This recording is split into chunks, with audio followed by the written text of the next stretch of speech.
ஆட்டுக்குட்டி வாங்க போலாமா? நீட்டமான ஆடு வேணும், நிறைய குட்டி போடுற ஆடு வேணும். அப்படிங்கிற மாதிரி எங்க அம்மா சொல்லிட்டே இருப்பாங்க. கொஞ்சம் ஓதிமலைக்கு பக்கமா போற மாதிரி தான் இருக்கு. ஓதிமலையிலேருந்து கொஞ்சம் முன்னாடியே சித்தியாங்க வீடு இருக்கு.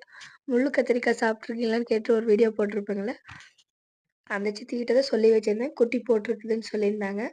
ஒரு ஆடு வந்து 4 குட்டி போட்டுருச்சு அப்படின்னு சொல்லியிருந்தாங்க.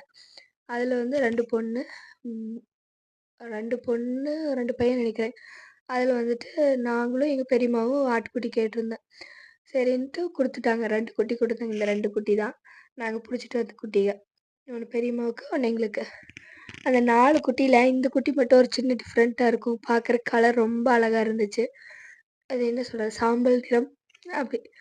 இந்த பூனைக்குட்டி பாட்டு இருக்குல்ல, பாரதியார் பாட்டு, அந்த மாதிரி ஒவ்வொன்றும் ஒவ்வொரு கலர் மாற 3 குட்டி மட்டும் ஒயிட்டு, இது மட்டும் கொஞ்சம் சாம்பல் நிறத்துல இருந்துச்சு. ரொம்ப அழகாக இருந்துச்சு. எங்கள் அம்மா அந்த குட்டி கேட்டே இருந்துச்சு. ஆனால் அது பையன். அந்த சித்தி சிரிச்சுட்டு அது பையன் அப்படின்னு சொல்லிட்டாங்கட்டு வந்துட்டோம்.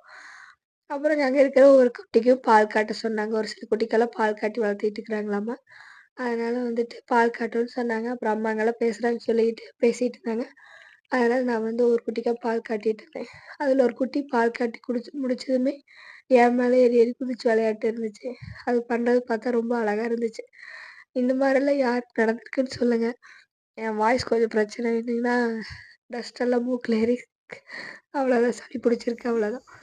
எல்லாத்துக்கும் பாய் கடைசியாக சொல்லிடு. குட்டிக்கெல்லாம் பாய் சொல்லிட்டு வந்துட்டோம். பாய்.